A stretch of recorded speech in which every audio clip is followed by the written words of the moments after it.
Hello guys, welcome and welcome to my kitchen channel. आज આપણે બનાવવાના છે સુપર ટેસ્ટી એવા બધાને જ ભાવે એવા અને જોઈને જ ખાવાનું મન થઈ જાય એવા સુપર ટેસ્ટી એવા મોમોસ। તો ચાલો ફટાફટ રેસીપી સ્ટાર્ટ કરી લઈએ। અને જો તમે અમારી ચેનલ પર નવા હોય તો લાઈક શેર સબસ્ક્રાઈબ કરવાનું ભૂલતા નહીં અને બેલ આઇકન જરૂરથી પ્રેસ કરજો જેથી અમારા આવી જ રેસીપીના નોટિફિકેશન તમને પહેલેથી મળતા રહે। તો એક મોટું કોબીજને આ રીતે પાંદા કાઢી અને એકદમ સરસ રીતે ધોઈ લીધું છે અને બે મોટી ડુંગળી એકદમ સરસ રીતે કટ કરી અને ધોઈને લઈ લીધી છે। તો હવે આપણે એકદમ સરસ રીતે બારીકીથી કોબીજને કટ કરી લઈશું અને ચોપરમાં એડ કરી દઈશું અને એકદમ સરસ રીતે આપણે કોબીજ અને અનિયનને એકદમ સરસ રીતે ચોપ કરી લઈશું। તો મેં અનિયન અને કોબીજને એકદમ સરસ રીતે ચોપ કરી લીધું છે અને મેં થોડીક એવી લીલી ડુંગળીને પણ ચોપ કરીને લીધી છે, જે એના થોડા પાંદા લીલા તે લીધા છે, થોડા ધાણા લીધા છે મેં। તો બધું જ એકદમ સરસ રીતે ચોપ કરી અને કોબીજ અને અનિયનમાંથી પાણી આપણે મીઠું નાખી અને કાઢી લીધું છે। તો આપણે એ પહેલેથી જ કરી લીધું છે મેં। તો આપણે એક મોટા વાસણમાં એક વાટકી મેદાનો લોટ એડ કરીશું, મીઠું એડ કરી થોડું એવું પાણી એડ કરી અને લોટને બાંધી દઈશું। તો એકદમ સરસ રીતે બાંધી લેવાનો છે મસળીને। તો લોટ બંધાઈ ગયો છે તો થોડું એવું તેલ આપણે એડ કરીશું અને લોટને એકદમ સરસ રીતે મસળી લઈશું। તો લોટને હવે આપણે સાઈડમાં મૂકી દઈશું। તો સ્ટવિંગમાં આપણે એડ કરીશું। તો એક મોટા વાસણમાં આપણે અનિયન, કોબીજ, ધાણા એડ કરી દઈશું। તેમાં 1 ચમચી મીઠું એડ કરીશું, 1 ચમચી કાળી મિર્ચ પાવડર એડ કરીશું, 1 ચમચી આદુ મરચાંની પેસ્ટ એડ કરીશું અને બધું જ એકદમ સરસ રીતે મિક્સ કરી લઈશું। કોબીજ અને અનિયનને એકદમ તેમાં પાણી હોય છે એટલે આપણે તેને પહેલેથી જ મેં મીઠું નાખી અને તેમાંથી પાણીને નિતારી દીધું છે, એટલે આપણે ફટાફટ આપણા મોમોસ રેડી થઈ જાય। તો આપણે લોટને એક લુઓ પાડી લઈશું અને એકદમ સરસ રીતે મોટી એવી રોટલી વણી લેવાની છે। એકદમ સરળ રીતે ફટાફટ બની જાય એ રીતે હું મોમોસ બતાવી રહી છું।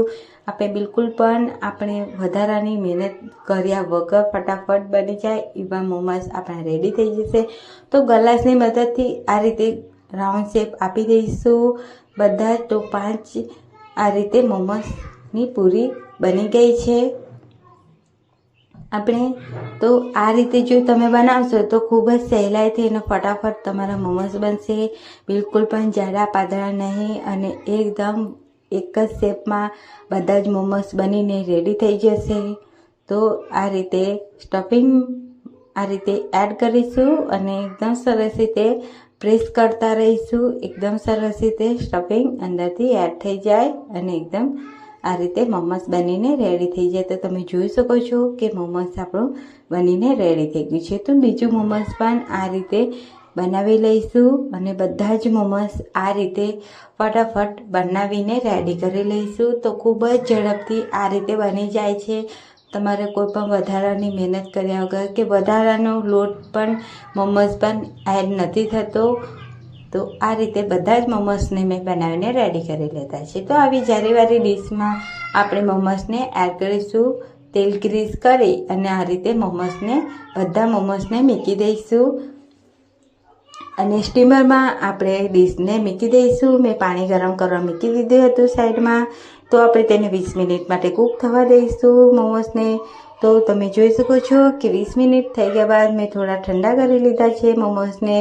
એકદમ સહેલાઈથી નીકળી જાય છે જારી પરથી અને તમે જોઈ શકો છો કે મોમોસ આપણા એકદમ સરસ બનીને રેડી થયા છે।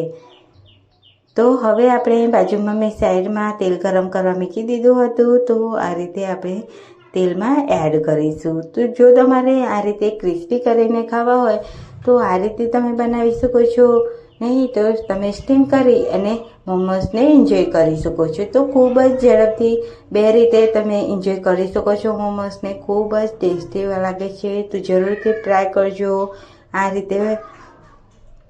તો ઉપરથી એકદમ ક્રિસ્પી એવા બને છે, આપણે જ્યારે તળીએ છીએ બહાર મળે એવા મોમોસ આપણા બનીને રેડી થયા છે। તો ગોલ્ડન બ્રાઉન થાય એટલે આ રીતે આપણે તેને ફેરવતા રહીશું એકદમ સરસ રીતે અને એકદમ સરસ રીતે જ્યારે કૂક થઈ જાય, ગોલ્ડન બ્રાઉન કલર આવી જાય એટલે આપણે તેને કિચન પેપર પર કાઢી લઈશું। તો આ રીતે બધા જ મોમોસને આપણે તળી અને રેડી કરી લઈશું. તો બધા જ મોમોસને મેં તળી લીધા છે. તમે જોઈ શકો છો બિલકુલ પણ આપણા મોમોસ ફાટતા નથી અને એકદમ સરસ રીતે બનીને રેડી થઈ ગયા છે બધા જ મોમોસ.